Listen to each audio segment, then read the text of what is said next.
여러분, 사회복지사 전망이 좋다고는 하는데 여기저기 아무리 알아봐도 궁금증이 시원하게 해결되지 않으셨나요? 아마 자격증 따라는 광고 글들만 잔뜩 보고 계시는 분들이 많으실 거예요. 오늘 제가 그 고민을 속 시원하게 풀어드리겠습니다. 다들 사회복지사로 취업을 하니까 나도 자격증 따보자 하고 결심은 했지만 도대체 무슨 일을 하는 직업인 건지 잘 모르실 거예요. 대부분 전혀 관련이 없는 일을 하시다가 사회복지사를 제2의 직업으로 선택하신 분들이시죠. 사회복지사를 자원봉사자, 노인분들을 육체적으로 케어해야 하는 노동으로만 생각하시는 분들이 꽤 많지만 절대 그렇지 않습니다. 사회복지사는 신체를 케어하는 업무를 맡기도 하지만 컴퓨터 사용에 어려움이 없으시다면 복지기관에서 가장 중요한 프로그램 기획이라거나 후원처 모집, 예산안 작성 등 복지기관을 운영하는 데 있어서 꼭 필요한 업무를 담당하시기도 합니다. 자원봉사자, 노동직업이 절대 아니라는 점.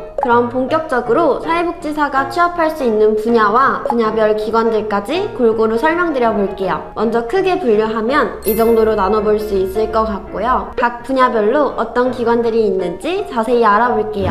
아동 관련 기관으로는 많이들 알고 계시는 보육원과 영아원, 그리고 학대받은 아이를 보호하는 아동보호 전문기관, 소규모 보육시설인 그룹홈 등 여러 기관이 있습니다. 대표적으로 지역아동센터가 가장 많이 알려져 있죠. 지역아동센터 취업을 목표로 사회복지사 자격증을 취득하시는 분들도 많으신데요. 지역아동센터에서는 기본적으로 아이들 숙제를 봐준다거나 악기 연주, 미술 활동 등을 제공하는데 복지사 선생님들이 계획하는 프로그램에 따라 과자집 만들기, 지역 특성에 맞춰 할 수 있는 곤충 체험, 텃밭 가꾸기 등의 프로그램을 제공하는 시설입니다. 지역아동센터의 경우 초등학교 저학년 아이들이 많아서 남자분들이나 여자분들 상관없이 많은 분들이 지원하실 수 있지만 영아원이나 그룹홈 같은 입소 대상자 연령대가 낮은 시설은 육아 경험이 있으신 여자분들을 선호하시기도 합니다. 또 아동 관련 기관의 경우 보육교사 자격증이 필수, 우대 사항인 곳도 있으니 꼭 먼저 확인해보시고 취업을 준비하시면 좋겠죠.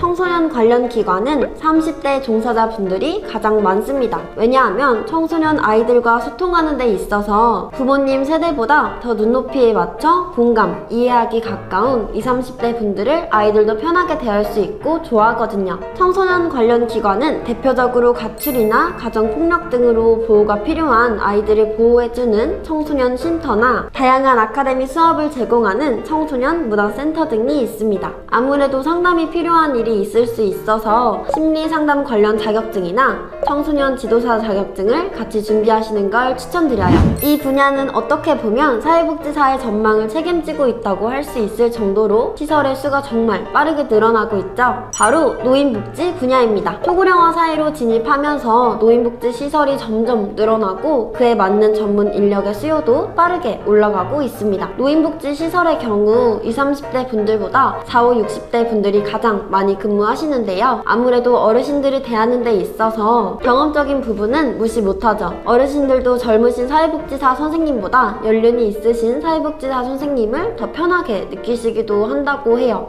대표적으로 가장 인기 있는 노인복지 시설은 바로 주간보호센터인데요.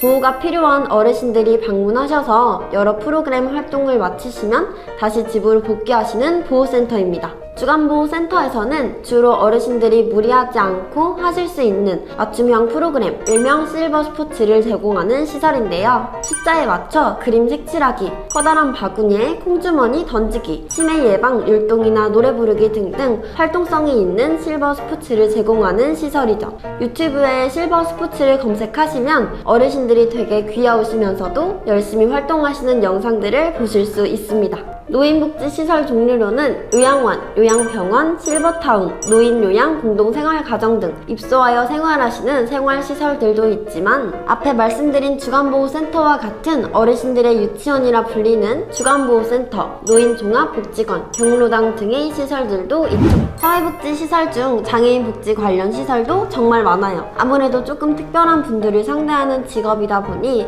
선뜻 지원하기 어려워하시는 분들이 있습니다. 그래서 생각보다 생각보다 다양한 기관들이 있다는 걸 알려드리고 싶은데요. 대표적인 기관으로는 장애인 복지관이 있어요. 여기는 보호자분들 대신 센터에서 이용자분들을 돌봐주면서 다양한 활동을 제공하는 시설입니다. 일상생활에 도움이 되는 부분을 재밌는 프로그램으로 만들어 제공하기도 하고, 식사 도움부터 능력과 적성에 맞는 직업을 찾아 올바른 직업 생활을 할 수 있도록 직업 훈련도 제공하는 시설이죠. 또 여기는 아마 처음 들어보실 수도 있어요. 장애인 친화 미용실이라고 혹시 들어보셨을까요? 다양한 유형의 장애인분들이 편하게 이용하실 수 있도록 문턱 없는 입구와 강화 유리 등으로 설계된 맞춤형 배려 미용시설입니다. 이것도 사회복지사 분들이 전반적인 관리를 맡고 있죠. 이렇게 크게 나눠진 분야 외에도 건강가정센터나 다문화 가족 지원센터, 노숙인 복지센터, 치매안심센터 등의 시설도 있고, 상담을 위주로 하는 해바라기 센터나 가족 상담센터 등 잘 알려진 기관들 말고도 취업할 수 있는 곳이 엄청 다양합니다. 아무래도 기관마다 우대사항이라거나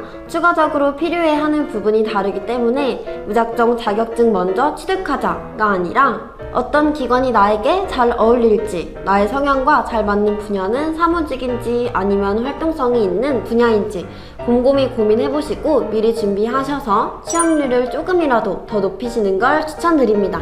아직 사회복지사 자격증을 취득하지 않으신 분들은 사회복지사를 딸 교육원 담당자분들도 같이 알아보고 계실 텐데요. 저렴한 교육원 다 해준다는 담당자를 선택하시기보다는 교육부 평가 인정을 받은 안전한 교육원과 진짜 취업에 있어서 내가 원하는 기관의 취업률을 올리기 위한 방법이 뭐가 있는지, 뭘 더 준비하면 좋은 기관에 빠르게 취업할 수 있는지 알려주는 담당자를 선택하셔야 합니다. 자격증만 취득하실 게 아니라 다른 우대사항으로 인정되는 부분도 같이 준비하셔야 취업이 되는 현실이기 때문에 신중하고 현명한 선택하시길 바랄게요.